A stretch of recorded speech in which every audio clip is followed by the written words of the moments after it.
The Louisville Bats bounced back from Sunday's loss against Toledo with a 6-5 win last night. Before the game, I caught up with manager Jim Riggleman to talk about how the season has progressed and what the players are looking forward to about the All-Star break. First and foremost, Coach, we're here about the midway point of the season, right around the 500 mark. What are your thoughts on the season this far and moving forward? Well, I got mixed feelings about it. Number one, I love it out here. Great city, great ballpark. The Louisville Bats organization is tremendous. On the field, our play on the field has kind of been what it says, 500. We've done some really good things, I think, especially offensively. We got to pitch better. We know it. We got to walk fewer guys and flat out pitch better. And if we do, we got a maybe chance to make a move in the division. But overall, it's been exciting. We've had a lot of close games, a lot of exciting games right here at our own ballpark. And hopefully we will continue to swing the bats well, maybe pitch a little better. With the All-Star break coming up, is it can you see guys kind of getting worn down and needing that break, or is it one of those things where they're, just even keel moving forward? Now, you definitely need to break.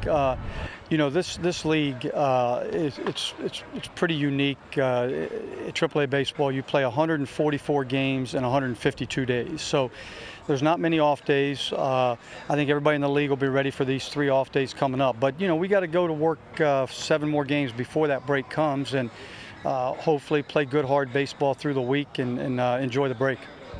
With the break coming up and it's much needed, is it kind of like the school mentality almost? You got to keep these guys on task for these last few games? Not so much. The game is so statistically driven that everybody knows that they got to try to win a ball game. They got to do all the right things on the field and play the game the right way. But they got to put up numbers, and if you take a few days off, your numbers are going to slide backwards. So in that sense, you're always going to get a good effort, especially with the guy with the ball in his hand on the mound and the guy in the batter's box hitting. There's going to be intensity. Some of the other things might slack off a little bit. That's what we got to keep an eye on, the little attention to detail type stuff. With the break coming up, it obviously coincides with MLB baseball, and it's not based around the minor league system. Does that make it any more difficult for you guys? No, I think our guys will, as I said, enjoy the break period. It's been a physical grind to this point. It's an enjoyable grind.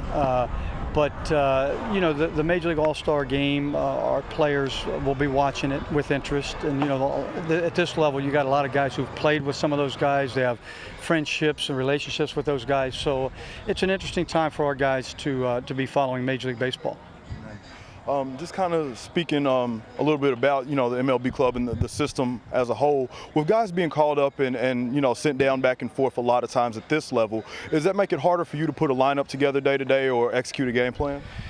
Well, it is, but it's all relative. The opposing managers are going through the same thing. Everything you're going through in terms of or changes on the roster, the other guy in the other dugout's going through the same thing with his AAA ball club. So, it kind of goes in cycles. Sometimes everything is going smooth in the big leagues and everybody's healthy. There's not a lot of movement, and then all of a sudden a couple guys get hurt, or you play a couple extra inning games, so they need pitchers up there. So your daily plan changes drastically sometimes in a course of 4 or 5 days. It's a little chaotic, but you have a 3-week span where nothing happens and everything's smooth sailing. When you have guys come down, guys like, say, an Aroldis Chapman, or guys that, have a lot of big league experience, for some of the younger players on your club, what's it like to kind of see that interaction and kind of see them, pick those guys' brains? Well, it's good, but AAA baseball, your players are relatively older players. Quite often, the Aroldis Chapman who comes down might be younger than a lot of your guys. So it's more of just, as you said, picking their brain and getting some information and stuff and enjoying watching their talents out here. But as far as,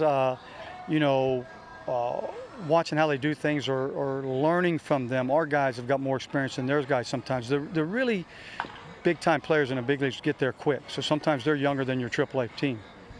So I guess from that standpoint, do you see some of your younger MLB guys picking up things from guys on your club? Yeah, definitely. We had guys here like Corky Miller, and through the years Mike Hessman, who happens to be in the other dugout tonight. Those guys, they're still, they're veteran minor league guys, and there's major league players who are young who can still learn from them. So there's a lot of mentors in the minor leagues who can help major league players as well as minor league players. Here with the game with the Hens you got going on, the series with the Hens, what are your thoughts on tonight's game and moving forward with this series? Well, they got a good ball club. They're right on our tails in the standings. Tonight in particular, they got a really good young left-handed pitcher throwing. They got him in a trade this past winter. He's a good one. He pitched very good against us earlier in the year, so it'll be a real challenge.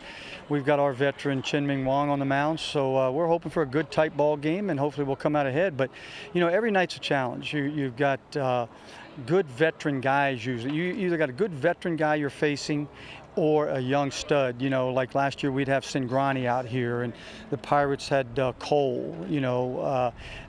Most teams have a good young stud like this kid pitching for them tonight, and a mixture of veterans who know how to pitch. So it's always challenging for your hitters. How important is it to kind of get whatever edge you can scouting-wise? I know a lot of guys bounce around, have played against and with guys. How important is just kind of getting all that knowledge to give you the best shot every night? Well, it's always, knowledge is key. Any information you can get, and a lot of times you've seen these players somewhere else yourself, or your players have played against them, so you get a little information about maybe where they hit the ball in the air, where does it go when they hit the ball on the ground, how do they hit against left-handers, right-handers, do they run? You get a lot of information, but ultimately the game comes down to generally who pitches the best and who competes the best. And you hope that pitcher you got out there tonight is pitching well and competing well, and you got a chance to win a ball game. Well, Coach, is there anything else you'd like to say that maybe we didn't touch on? No, just reinforce the idea that it's good baseball out here. We got great fans, great excitement. The Louisville Bats organization puts on a great show every night for the fans who will come out. We hope to see more of them out here. The Bats continued their 4-game series with Toledo tonight at 7 p.m. Eastern. For CN2 Sports, I'm Tony Rawlings.